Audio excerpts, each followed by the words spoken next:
when I was growing up, my father took out a piece of paper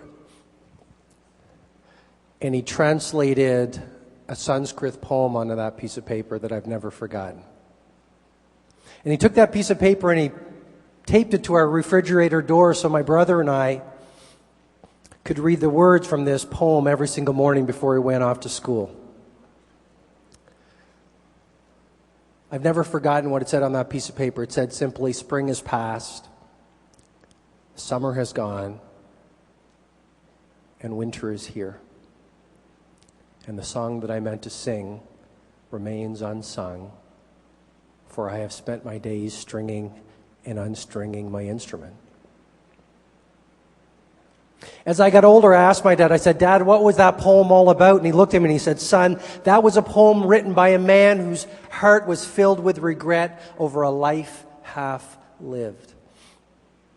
He was always getting ready to sing the great song of his life. He was always getting ready to be a dreamer. He was always getting ready to play with the poetic possibilities that his life was meant to be. But he just got busy being busy. And so he missed out on the great song of his life. Spend time talking to people whose lives you want to be living.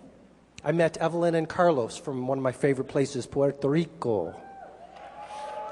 Right? And I'm working on my Spanish, un poco. But it's coming along.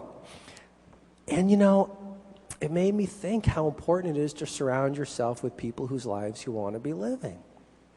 So I made a profound change reading these books, interviewing elders, talking to people whose lives I want to be living, making these changes, because obviously reading books isn't going to do anything unless you're willing to take some chances, right?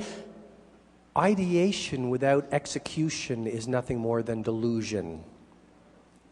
Ideation without execution is nothing more than delusion. Hey, it's great to get fantastic ideas, but what you want to do is be one of those brave souls who walks out there and executes flawlessly around those ideas, even if it's just taking that first step and running towards your fears. You want to be known, I respectfully suggest to you, as a woman or a man of action, not one of these people who's all talk and no action. Action, execution. So here's what I did. I made a profound change in my life by learning these things and acting on these ideas. I then said if an ordinary guy from a little town of 2,000 people could make such profound changes in the way he thinks, the way he feels, the way he behaves, let me write a little book. Now, the reason I share this part of the story with you is because I want to invite you to consider that every dream starts small. You're going to see people up here and you want to be on the stage. You might not be there. Remember, they started off with that first person that they talked to.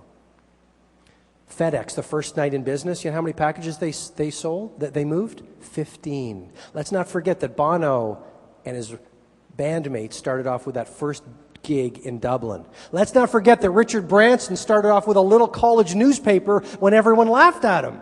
Every dream starts off small, but you want to start and move it forward each and every day. And while everyone else laughs at you and criticizes you, pay no heed to them. Keep on moving your dream forward, because there is something magical about sticking to your dream longer than anyone around you thinks you have a right to stick to that dream.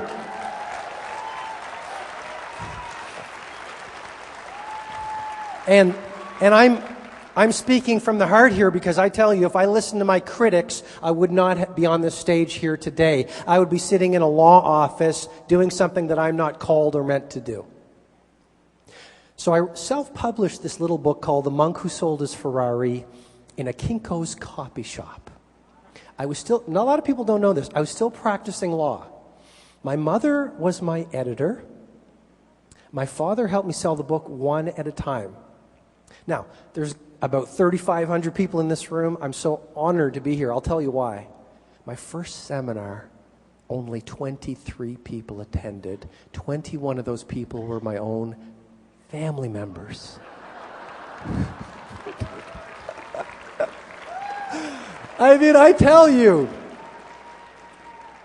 starting with a little dream, like building your business and saying, I'm going to get out there and I'm going to talk to people and I'm going to take risks and I'm going to work on myself and I'm going to be extraordinary. Because the days slip into weeks, the weeks slip into months, the months slip into years. Before you know it, 5 years have gone by. 1 year has gone by. Well, 1 year is going to go by anyway. Why not get there world class in this business, world class in your life?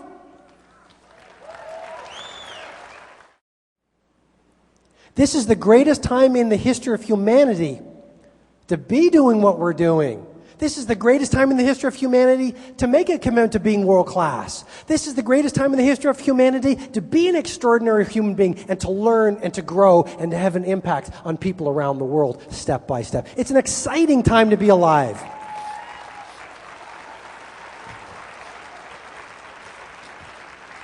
So, the idea I want to share with you is on this Be an Extraordinary Performer, Don't Give Up. I want to read you a chapter from my latest book, The Greatness Guide.